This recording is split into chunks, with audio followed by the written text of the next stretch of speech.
प्रिय भगतजनों, जय श्री कृष्णा, जय श्री राम। दोस्तों, 2 या 3 जून को अपरा एकादशी है।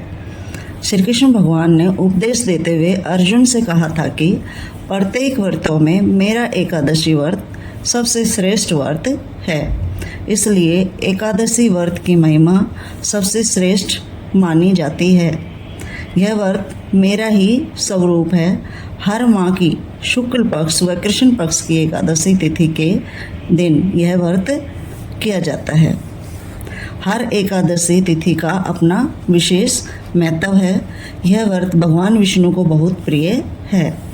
यह व्रत सब प्रकार के पापों को नष्ट करने वाला है।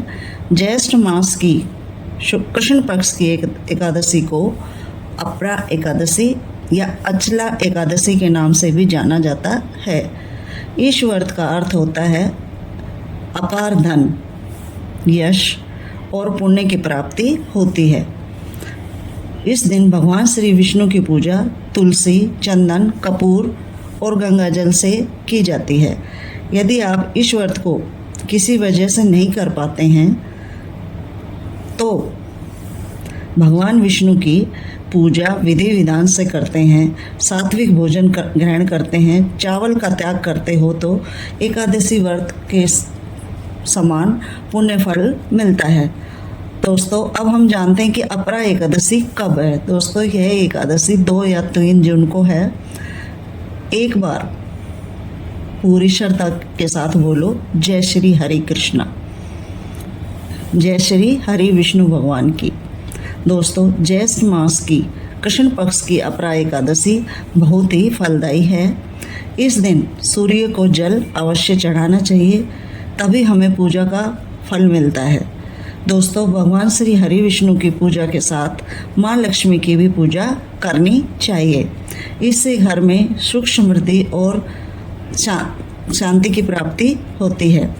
भगवान श्री हरि विष्णु को पीले रंग के फूल चढ़ाएं, घी का दीपक जलाएं, संकल्प करें कि यही आज आप भगवान श्री हरि विष्णु यानी एकादशी का व्रत कर रहे हो। आप भगवान श्री हरि विष्णु के मंत्र का जाप करें।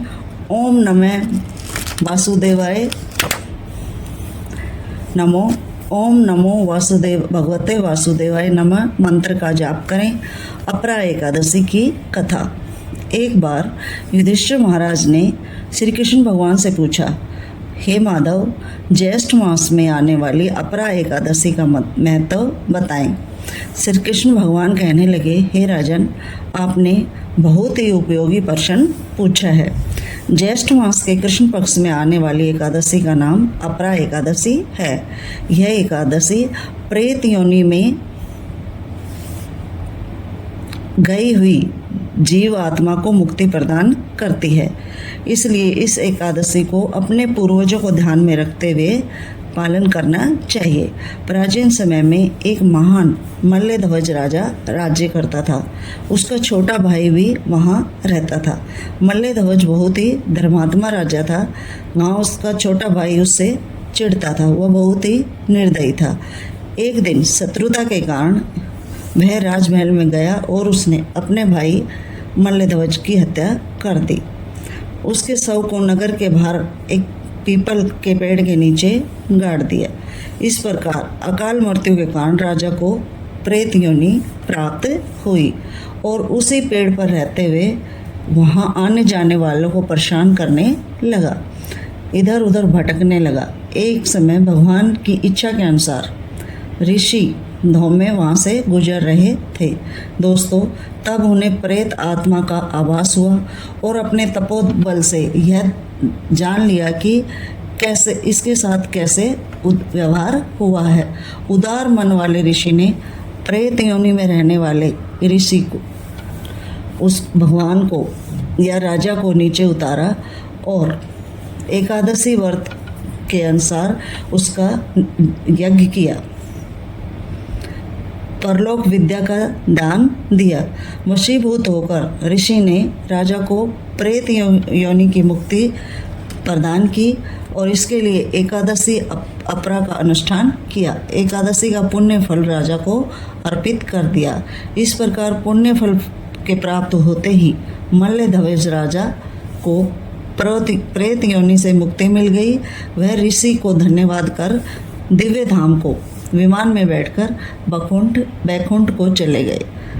कथा को समाप्त करते हुए श्री कृष्ण भगवान कहते हैं कि हे युधिष्ठिर, जो भी आदमी अपरा एकादशी का श्रद्धा निष्ठा पूर्वक पालन करता है, इस व्रत को निष्ठापूर्वक निभाता है, वह 80 में पुण्य संचित करता है। दोस्तों, एकादशी व्रत में भगवान श्री कृष्ण ने कहा है कि इसमें ब्रह्म हत्या, भ्रूण हत्या, गुरु की निंदा आदि पापों से मुक्ति मिलती है। अगर यह व्रत निष्ठापूर्वक किया जाता है तो इन पापों से भी मुक्ति अवश्य मिलती है। शास्त्रों में मानव जीवन में करने योग्य कुछ पुण्य कर्म बताए गए हैं, जैसे कि कार्तिक मास में पुष्कर में स्नान करना, काशी में महाशिवरात्रि का पालन करना, गया में पिंडदान करना, माघ मास में प्रयाग में स्नान करना, दान देना, भूमि का दान देना। जो आदमी यह पुण्य कर्म नहीं कर पाता है, वह अपरा एकादशी का व्रत करने से उसको इनके पुण्य के समान फल प्राप्त होता है। दोस्तों, आदमी को अपरा एकादशी का पालन करते समय या इस व्रत का पालन बड़ी निष्ठापूर्वक करें और इससे आपको बहुत ही अच्छा फल मिलेगा।